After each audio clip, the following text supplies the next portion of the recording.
Salut et bienvenue sur la chaîne. Dans cette vidéo, nous allons aborder un sujet délicat mais important. Si vous avez déjà ressenti le besoin de mettre fin à la masturbation, cette vidéo est faite pour vous. Avant de commencer, n'oubliez pas de vous abonner pour me montrer votre soutien.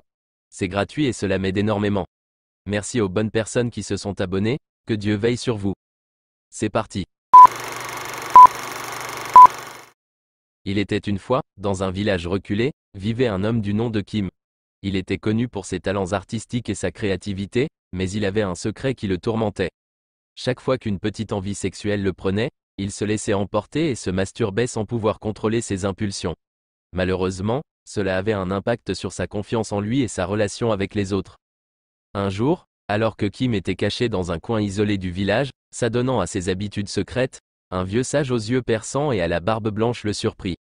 Kim sentit la honte l'envahir, se demandant comment il pourrait faire face à cette situation gênante. Cependant, au lieu de le ridiculiser, le vieux sage l'invita à le rejoindre dans sa modeste demeure.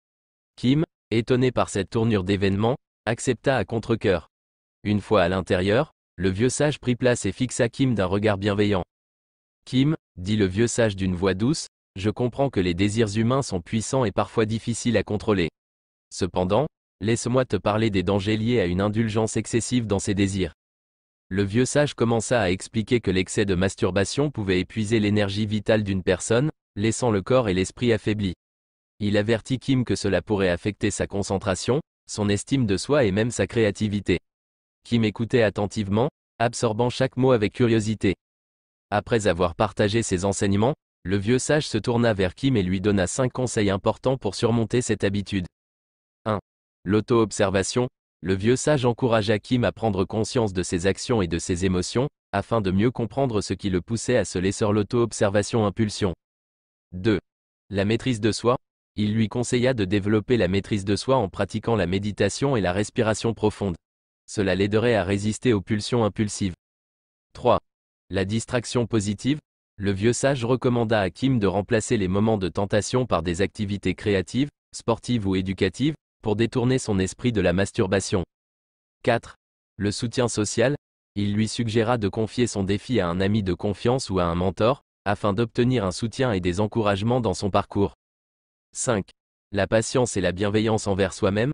Enfin, le vieux sage souligna que surmonter une habitude négative prend du temps.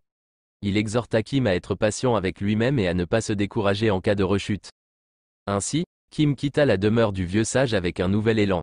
Il avait maintenant les outils pour conquérir son défi, pour grandir en maîtrise de soi et en sagesse. Chaque jour, il appliqua les conseils du vieux sage avec persévérance, transformant sa vie d'une manière qu'il n'aurait jamais imaginée. Et c'est ainsi que l'histoire de Kim devint un témoignage de transformation personnelle, de courage et de la puissance de l'autodiscipline, tout cela grâce à une rencontre inattendue avec un vieux sage. Si ma vidéo t'a plu, s'il te plaît, abonne-toi.